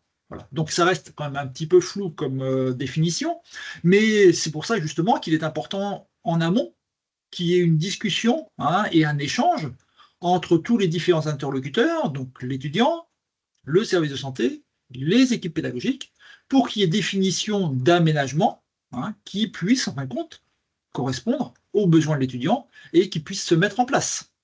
Voilà. Je crois que la question, c'était en cours de, voilà, donc là, en cours de formation, Fabrice, si effectivement oui, la demande et le besoin de l'étudiant sont considérés comme déraisonnables, donc la personne a répondu oui, sont considérés comme déraisonnables, est-ce qu'il peut être notifié un arrêt de formation? Non, c'est pas comme ça que les universités vont fonctionner. C'est-à-dire que si l'étudiant ne peut pas répondre aux exigences du diplôme, c'est-à-dire passer ses examens, etc., c'est pas qu'il est notifié un arrêt de la formation, c'est que l'étudiant ne pourra pas se présenter aux examens ou alors obtiendra des notes qui seront insuffisantes pour pouvoir valider son examen. Mais effectivement, ils notifieront que des aménagements ne sont pas envisageables. Ça, c'est possible. Mais il faut qu'il y ait effectivement des voies de recours qui sont toujours éventuellement possibles. Si c'est considéré comme déraisonnable par le lieu de formation, il y a toujours des voies de recours qui sont aussi possibles.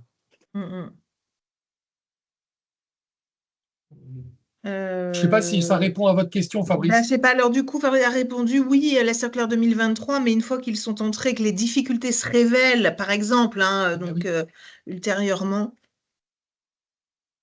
Oui, mais je comprends très bien la difficulté de certains étudiants. C'est très complexe pour certains qui se retrouvent face à des structures qui ne se veulent pas mettre en place certains aménagements et c'est compliqué. On rentre dans la question du droit, là, c'est pas trop le lieu pour nous, en tout cas en tant que chargé d'accompagnement. La difficulté de notre mission à nous, ça va être d'accompagner la personne, de faire, de soutenir la personne dans sa demande, de faire valoir les besoins, d'exprimer les besoins pour un étudiant, mais au-delà, on peut essayer de faire entendre quelque chose à la communauté universitaire. Néanmoins, si la communauté universitaire juge que les aménagements deviennent déraisonnables, eh bien, l'accompagnement ne peut pas faire plus. Donc là, Oui. effectivement, c'est pour ça que je dis qu'on rentre dans une question de droit. Oui, alors il va falloir qu'on avance un petit peu. Je voulais juste revenir sur une remarque qui a été faite là par quelqu'un de tout à l'heure qui disait que dans le cadre de la formation professionnelle ou d'un contrat en alternance, donc aujourd'hui, l'ouverture des droits, que ce soit la PCH, la EH ou un PPS, effectivement, enfin voilà, pour des jeunes au lycée ou au collège, vaut pour reconnaissance, enfin collège à partir de 16 ans, vaut pour reconnaissance de la qualité de travailleur handicapé. C'est intéressant de le redire ça parce que pour répondre à ce qu'on appelle l'OETH, l'obligation d'emploi des travailleurs handicapés, aujourd'hui, il n'y a effectivement pas que la RQTH, reconnaissance de la qualité travailleur handicapé, qui le permet, mais les autres notifications évoquées donc de la MDPH qui attestent la situation de handicap, ce qui veut dire qu'on peut présenter la PCH, l'AEH, par exemple, ou effectivement un PPS pour obtenir des aménagements sur un lieu de stage ou pour permettre à un employeur qui va prendre un stagiaire de le faire rentrer dans ses données d'obligation d'emploi travailleur handicapé. C'est une évolution législative récente. Il va falloir qu'on avance quand même sur notre contenu puisque l'heure tourne. Ce sera donc maintenant Fabien et Bérénice pour l'UBS. On vous laisse la parole. Christian, est-ce que tu peux remettre le diapo?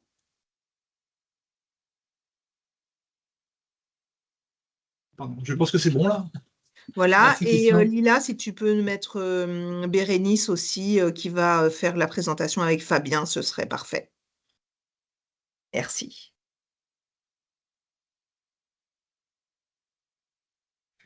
Bon, alors du coup, pour UBS, ça va être assez simple et assez rapide quelque part parce on ne va pas valoriser particulièrement, on ne va pas déplier en tout cas tout ce qu'il est possible à la fois de faire, tous les partenaires de l'université, etc. Mais on va se concentrer sur le sujet aujourd'hui qui est celui de l'accompagnement des personnes en situation de handicap ou à besoins particuliers, et en l'occurrence vers les personnes relevant des TSA et des troubles des TND en général. Donc, comme nos collègues dans les différents, à l'université de l'UBO, par exemple, comme vous êtes déjà intervenu tout à l'heure, eh bien, à l'UBS, effectivement, on reçoit ces étudiants. L'UBS est réparti sur plusieurs sites, particulièrement sur deux sites, deux grosses antennes, c'est-à-dire Vannes et Lorient-Pontivy. C'est pour ça que donc à Vannes, c'est donc moi qui suis le chargé d'accompagnement, et à Lorient-Pontivy, c'est donc Moi. voilà, qui est Bérénice. Donc on travaille Bérénice Verland-Pouzel. Voilà, donc on travaille en collaboration tous Mm. les deux. Peut-être que la particularité de notre service, en tout cas, peut-être qu'elle est partagée dans d'autres cités, mais en tout cas, je sais que chez nous, elle existe. C'est un service qui travaille en équipe. Elle travaille en équipe, c'est-à-dire que on travaille, nos locaux sont partagés avec le service de médecine. Donc, ça regroupe à la fois des médecins, comme le disait tout à l'heure Christian, donc des médecins, des psychologues, des assistantes sociales, une secrétaire et aussi une infirmière de prévention. Et donc, les chargés d'accompagnement. Donc, il y a un maillage qui existe. C'est-à-dire que l'étudiant, lorsqu'on va le rencontrer une première fois, je ne vais pas décrire le schéma d'accueil d'un étudiant, mais lorsque nous, chargés d'accompagnement, on reçoit l'étudiant, eh bien, avec l'étudiant et sa famille, éventuellement, on va évaluer donc ses besoins, ce dont il aurait besoin, et ensuite, on va pouvoir l'orienter. On va l'orienter vers peut-être, s'il le souhaite, bien sûr, si c'est à sa demande, vers d'autres professionnels de l'université. Comme le disait Christian, obligatoirement vers un des médecins de l'université, parce qu'il aura besoin probablement d'obtenir des aménagements aux examens, et seul le médecin de l'université, en tout cas un médecin de la CDAPH, est autorisé à pouvoir proposer ces aménagements aux examens.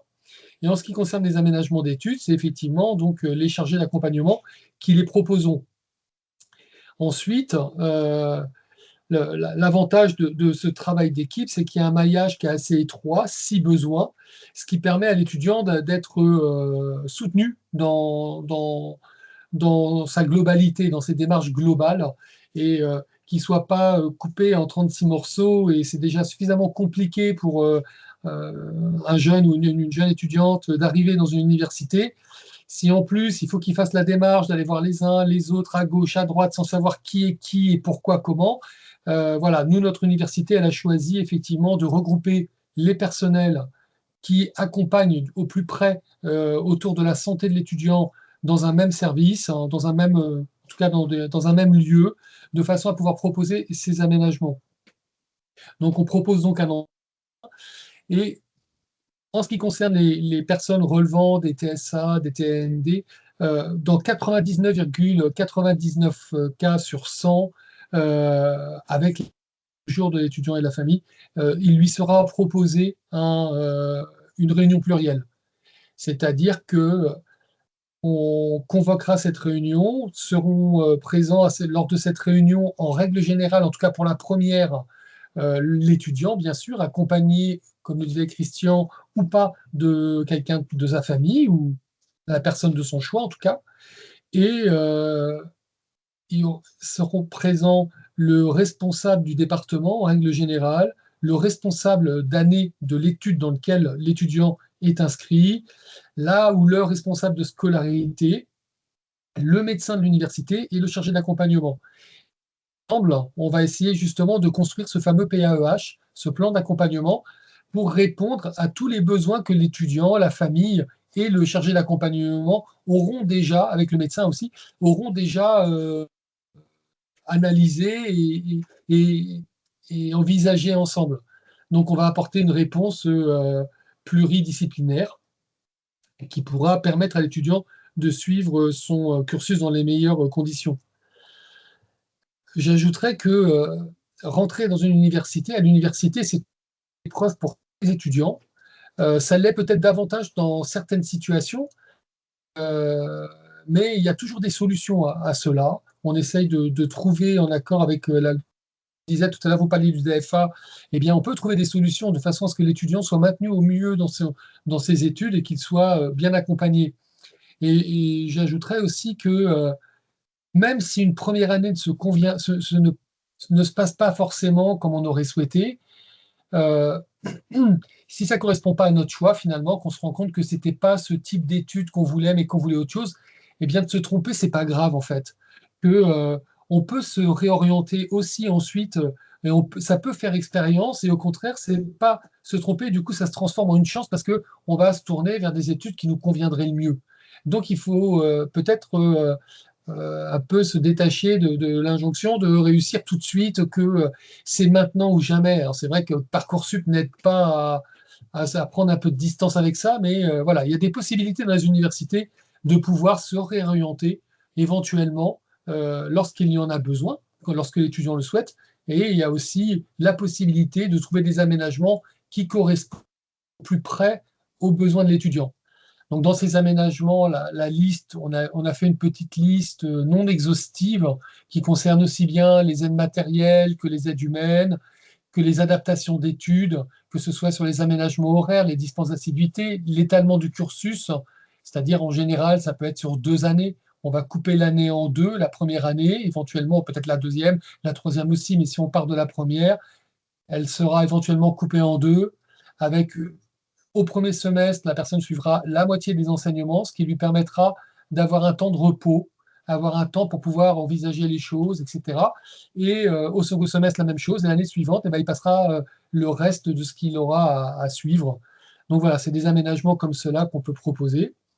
Et maintenant, peut-être que je vais laisser un petit peu la parole à Bérénice si tu as quelque chose à présenter, peut-être de particulier, ou veut dire quelque chose de particulier sur Lorient. Alors, à présenter, pas forcément, mais juste peut-être revenir sur ce que tu as dit, parce qu'effectivement, tu as parlé de la réunion plurielle. Alors, juste, peut-être qu'on ne fonctionne pas forcément exactement de la même façon, mais dans l'idée, C'est la même chose. Moi, je voudrais juste préciser que du coup, les étudiants, donc, je rencontre les étudiants et leur accompagnateur, accompagnatrice si besoin, après qu'ils aient rencontré le médecin universitaire. Et en ce qui concerne la réunion plurielle, elle se module vraiment en fonction de la situation et des besoins de l'étudiant. Donc, les invités peuvent être assez variables, quoi. Voilà ce que j'avais ajouté. Donc, à nous deux, en fait, on va couvrir les établissements du supérieur dans le Morbihan, des établissements publics, que ce soit des écoles d'ingénieurs, etc. À partir du moment où c'est un établissement public d'enseignement supérieur, autre qu'un lycée, on ne parle pas des BTS, qui dépendent de l'enseignement secondaire quand même dans leur fonctionnement en tout cas, eh bien ce sera donc soit Bérénice, soit moi qui accompagnerons ces étudiants et étudiantes. Ouais, donc moi, La c'est marqué particularité à Vannes, effectivement. simplement, pardon, ouais, je finis juste sur ce point-là. En tant qu'acteur, la particularité à Vannes, on a la chance d'avoir un GEM, donc un groupement d'entraide mutuelle, qui est spécifique justement à, je ne sais pas si, bon, peut-être que certaines d'entre vous connaissent les groupements d'entraide mutuelle, et à Vannes, il y en a un spécifique au TND et au TSA. Donc, c'est aussi un lieu, du coup, où les jeunes et les moins peuvent se retrouver et avec difficulté peut-être créer du lien et faire des activités, etc., sans être dans une forme de nouvelles difficultés que de devoir voilà, créer des liens, etc. Là, les choses peuvent être un peu plus fluides, peut-être. Donc voilà, on a cette chance à Vannes de pouvoir travailler avec des partenaires du GEM qui sont vraiment des gens sympathiques et dont d'ailleurs ce GEM a été créé en partie par des anciens étudiants, une ancienne étudiante de l'université. Donc voilà, je te laisse Bérénice maintenant. Je crois que j'ai oublié ce que je voulais dire, mais peut-être pour compléter ce que tu disais, donc à Lorient, on a aussi d'autres partenaires, si je puis dire, extérieurs, vers qui on peut orienter les étudiants. Et oui, si, ce que je voulais dire, c'est que donc, vous voyez Lorient-Pontivy. Moi, je suis basée à Lorient, mais si besoin, effectivement, je me déplace sur Pontivy. Mais principalement, je suis à Lorient. Voilà. Ça, c'est les petits plans. Donc, il y avait Vannes et puis... Et comme voilà, tout nous, à l'heure, vous faisiez référence au DAF, on travaille effectivement, en tout cas sur Vannes, on travaille à Lorient, avec d'autres partenaires, mais on travaille avec des partenaires, aussi bien l'ADAPT que aussi des structures de type SAVS qui peuvent accompagner, qui ont des éducateurs spécialisés, qui peuvent accompagner hors de l'université, et pourquoi pas à l'université aussi, éventuellement, dans certaines situations, les étudiants. Et donc, ces éducateurs, par exemple, font partie de l'équipe plurielle et sont invités aussi à nous rencontrer de façon, des fois, assez fréquente lorsque l'étudiant le souhaite, quoi. Donc voilà, je crois qu'on a, en ce qui me concerne, à Vannes, j'ai fait le tour. Oui, pour moi, c'est bon Merci. aussi. Merci d'avoir parlé des GEM. Effectivement, c'est intéressant puisque ça ne fait pas partie de l'université, mais les GEM peuvent aussi être une ressource intéressante pour des étudiants qui souhaiteraient, comment dire, socialiser, participer, enfin voilà, pour favoriser la paire et danse et enfin, les GEM présentent différents intérêts. En effet, il y a un GEM dans chaque département. Il y a quelqu'un qui nous dit oui, à Rennes, il y a un GEM, c'est les Albatros, tout à fait. Donc un GEM TSA, les Albatros. Nous avons alors UBO Brest, donc sur le secteur de Brest, il y a un GEM TSA également, c'est Et on va. Et sur Quimper, depuis peu, il y a le GEM Calonne qui s'est monté. Voilà, pour la proximité de nos universités. Alors, par rapport donc voilà aux questions, en cas de grande fatigabilité, comment aménager l'emploi du temps pour avoir des cours à des plages horaires spécifiques et fixes?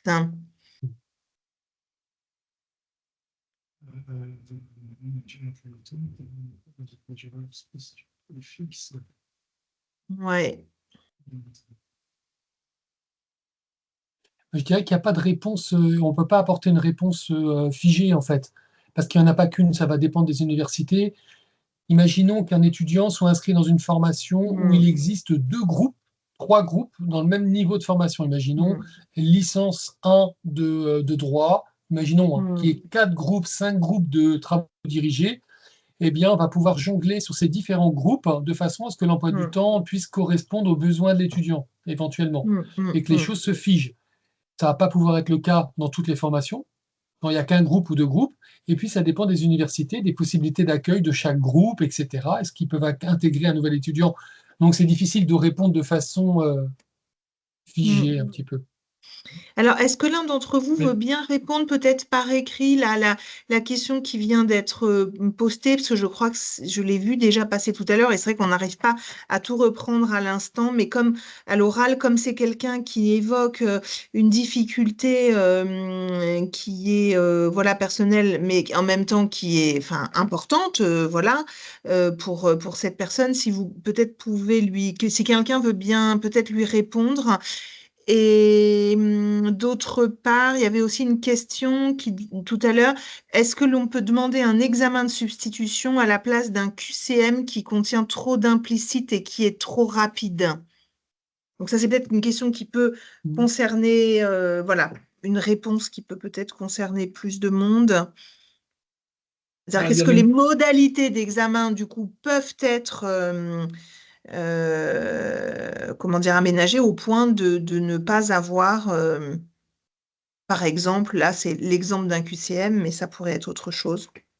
Alors, Suzanne a répondu à cette question. En l'occurrence, il faut D'accord. vérifier avec l'enseignant. Donc, il faut évoquer les besoins avec l'enseignant, c'est ce qu'elle a indiqué. Après, on a quand même dans les universités des MCC, les contrôles de connaissances, c'est-à-dire que tout ça, c'est cadré dans une certaine mesure. On n'est pas libre forcément de changer un oral en écrit ou l'inverse. Tout ça, ça se travaille avec l'équipe pluridisciplinaire, avec l'enseignant pour voir ce qu'il est possible de mettre en place. Par défaut, on ne peut pas le garantir, mais en fait, tout ce travail, une autre personne a posé cette question de la réflexion sur la pédagogie. C'est un travail de long terme qu'on entreprend avec les enseignants pour que ce genre de choses soient prises en compte. Après, il y a aussi parfois des questions de cohortes très importantes. Corriger 800 devoirs ou corriger 800 QCM pour les enseignants, c'est pas la même chose. Les QCM, ça peut être automatisé. Donc c'est quand même une demande qui revient régulièrement et c'est quelque chose sur lequel on peut travailler avec les enseignants. Mais on peut pas, c'est la difficulté, c'est que avant que la demande d'aménagement soit faite, tant qu'on n'a pas discuté avec les enseignants, on n'est pas en capacité de vous dire ce qu'on pourra faire précisément. Pour compléter, je dirais que on essaie de faire aussi un autre travail avec eux pour réfléchir aussi à comment formuler un sujet d'examen. Ça va pas être forcément une substitution, ça va être et justement éviter l'implicite sur les questions de QCM. Et je sais qu'on a été confronté à ces questions-là et dans le cadre d'Atypique Friendly, justement, on a vraiment sensibilisé les enseignants à ces questions-là, en fait. Voilà. Donc effectivement, dans un second temps, on peut réfléchir à d'autres modalités si nécessaire, mais l'idée c'est... Et puis, ce qui va être fait pour cet étudiant sera fait pour les autres et servira aussi à l'ensemble de la promotion. Voilà. Merci Suzanne pour ces précisions. Alors, l'heure tourne, nous avons pris du retard, comme vous l'avez remarqué. On va peut-être passer la parole donc à Christian. Je vais reprendre la parole, oui, merci. Voilà, l'université de... Donc, je vais essayer d'être rapide. Donc, pour l'université de Rennes, j'ai dans le mauvais sens. Voilà, donc nous, la structure s'appelle le pôle vie étudiante, parce qu'au-delà des accompagnements des étudiants en situation de handicap, eh bien, il y a d'autres missions. Donc l'université de Rennes est située sur différents sites. Déjà, il y a 3 sites sur Rennes. Donc campus de Beaulieu, on va retrouver sciences et philosophie, école d'ingénieurs et IUT. Un campus centre, on va trouver principalement le droit et puis l'IGR, IAE, et le campus santé. Et ensuite, on a un site à Saint-Brieuc, donc dans lequel il y a une antenne de droit et santé et un IUT, et Lannion, où il y a aussi un IUT et puis une école d'ingénieurs. Voilà. Et donc, il y a ce qui représente à peu près, on va dire, dans les 35-36 000 étudiants, à peu près. Voilà. Et donc, l'année dernière, le nombre de jeunes qui se sont déclarés auprès du pôle vie étudiante pour avoir des aménagements, eh bien, ça représente à peu près de l'ordre de 3,6% de la population totale. Voilà. Donc, ce sont les différentes missions de ce pôle vie étudiante. Donc, tout ce qui est accessibilité aux études, hein, donc à la fois pédagogique et examen, et à sensibilisation, et puis avec des chargés d'accompagnement pour un accueil. Donc, ce que je vous disais, il y a 5 chargés d'accompagnement au sein du pôle vie étudiante. La caractéristique de l'Université de Rennes, c'est que ces chargés d'accompagnement ont un portefeuille de formation. C'est-à-dire que quand vous vous engagez dans une formation, donc je ne sais pas moi, une licence autour des sciences de la vie et de l'environnement, eh bien, et si vous continuez dans cette filière, eh bien, vous rencontrerez toujours la même personne. Hein, voilà, comme vous aurez toujours la même personne comme chargé d'accompagnement. Voilà. Ensuite, dans chaque formation aussi, il y a ce qu'on appelle des correspondants handicap de formation, donc ils vont donner leur avis pédagogique. Donc il y en a au total à peu près une cinquantaine hein, au sein de l'université. Donc ce sont des enseignants hein, qui vont donner un avis pédagogique sur les aménagements. Et bien sûr, il y a le service de santé. Et il y a une personne hein, qui est référente handicap de l'établissement, et c'est moi-même. Voilà. Donc là, j'ai mis juste quelques chiffres pour montrer un petit peu la population hein, concernée. Donc, ça représentait un peu plus de 1000 étudiants hein, pour l'Université de Rennes l'année dernière. Et cette année, on est à peu près à environ 1200 étudiants. Donc, on a une progression constante hein, du nombre d'étudiants hein, qui se manifestent auprès du pôle vie étudiante hein, pour pouvoir bénéficier de l'aménagement. Hein. Voilà. Nous sommes localisés donc principalement sur le campus de Beaulieu, hein, donc côté est de Rennes, et dans le bâtiment 21, qui est comme l'Université de Bretagne Sud, en fin de compte, un bâtiment conjoint avec le service de santé et le service social de l'université. C'est-à-dire qu'à proximité, je vous dis, il y a les médecins, il y a assistante sociale, psychologue, etc. Et donc les chargés d'accompagnement. Voilà. Mais ensuite, eh bien, il y a aussi une antenne sur chaque site de l'université, c'est-à-dire à Lannion, Saint-Brieuc et Saint-Malo. Par contre, quels que soient les sites, il y a un numéro commun, hein, un contact commun, donc numéro de téléphone ou adresse mail, hein, donc qui est donné là en dessous, donc c'est pve@univ-rennes.fr. Voilà. Et il y a une page web hein, pour pouvoir informer justement sur la mise en place hein, et tout le processus, et puis qu'est-ce qui au sein de l'Université de Rennes. Voilà, donc j'étais très rapide. Je vais laisser la place maintenant. Merci Christian. Alors, je propose qu'on passe tout de suite la parole. On verra peut-être après les questions, parce que voilà, pour être sûr quand même que tout le monde puisse voilà, se présenter. Alors, je suis navré, mais est-ce que je peux rajouter un petit détail pour l'Université de Rennes? Oui, à l'image hein, de l'Université de Bretagne occidentale, mais là aussi, c'est le cas aussi pour l'Université de Rennes 2, les deux universités vont entrer, alors ça aurait déjà dû être fait, mais bon, pour des raisons diverses et variées, ça a été reporté, mais vont entrer dans le programme aussi à Tipeee Friendly. Voilà. Donc, ça va être contractualisé bientôt. Hein. Alors par contre, c'est pas parce que nous ne sommes pas dans la Tipeee Friendly que qu'il n'y a pas des choses qui sont mises en place. Hein. Voilà, faut pas imaginer ce genre de choses. Et ensuite, de la même manière que les autres universités, c'est-à-dire toutes les universités, nous sommes aussi en contact hein, avec l'écosystème et notamment avec le GEM des Albatros, hein, qui se trouve donc à Rennes, hein, mais aussi avec les différents SAVS, l'ADAPT, etc. Tout, en fin de compte, tous les services, tous les professionnels, que ce soit dans les instituts médico-sociaux ou que ce soit en libéraux, qui peuvent aider justement à l'élaboration de ces à la définition, en fin de compte, des aménagements d'études. Voilà. Merci. Navré. Non, non, pas du tout. Merci, Christian. Oui, je proposais qu'on passe peut-être tout de suite la parole à Émilie pour la présentation du pôle de Rennes 2, du relais handicap de Rennes 2. D'accord, mais ce sera rapide de toute façon parce que je pense qu'on a tous vu, Christian a bien rappelé le cadre légal. Donc nous, comme nos collègues, on va proposer un accompagnement vers l'accessibilité de la formation, l'aménagement des examens et avec nos collègues du SUIO vers l'insertion professionnelle. La différence principale, je pense, avec les collègues, c'est que nous, notre organisation, c'est d'abord la rencontre avec l'équipe du relais handicap, puis la rencontre avec le médecin. Donc ça, c'est une décision qui a été prise pour notre université. Je ne sais pas si c'est possible de passer à la slide suivante. Je ne sais pas qui a le contrôle. C'est Christian. Ouais, merci. Ça, ce sont des exemples du coup des choses qu'on peut mettre en place pour nos étudiants. On peut passer même à la slide suivante, hein. Je pense que tout ça, vous l'avez vu, ce sera dans le document à disposition. Voilà, également, ça, c'est des choses qu'on peut mettre en place. On essaye toujours de s'adapter donc aux besoins de l'étudiant.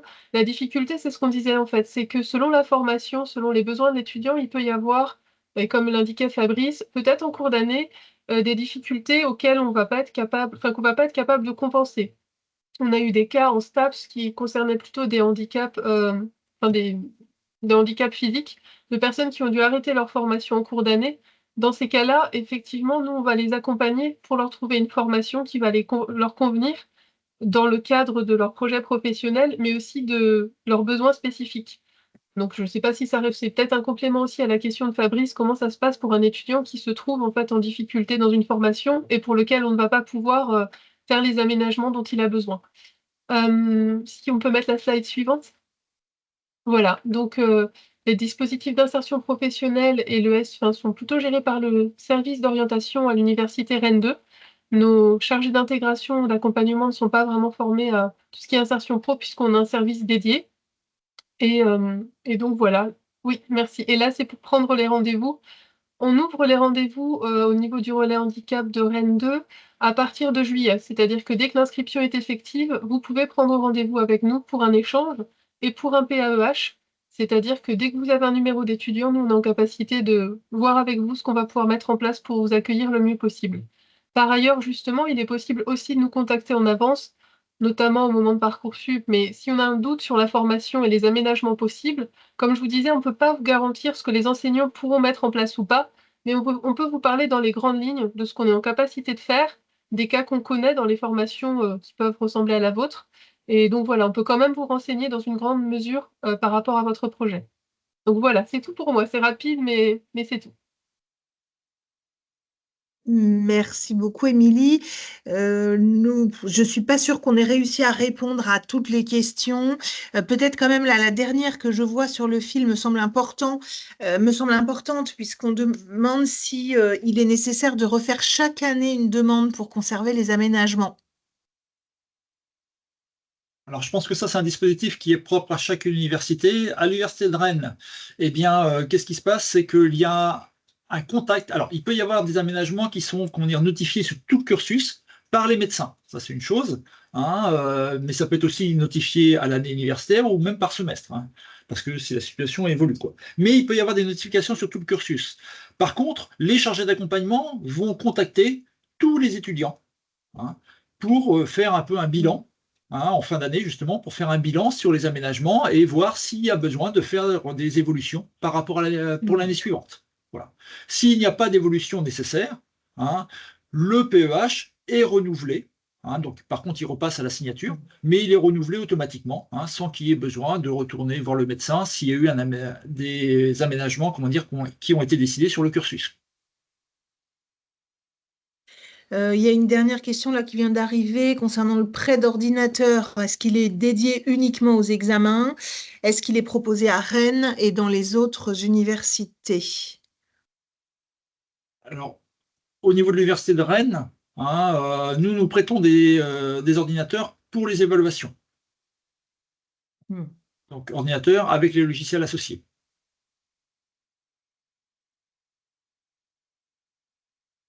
Alors à Rennes 2, effectivement, quand on parle de prêt d'ordinateur, ça va être pour les examens dans le cadre d'aménagement. Par ailleurs, le service de vie étudiante peut prêter des ordinateurs tout le long de l'année pour les étudiants qui auraient besoin justement d'un ordinateur et qui ne seraient pas équipés. Donc ce sont deux choses différentes. Pouvoir passer son examen avec un ordinateur, dans ce cas-là, ça va passer par le relais handicap.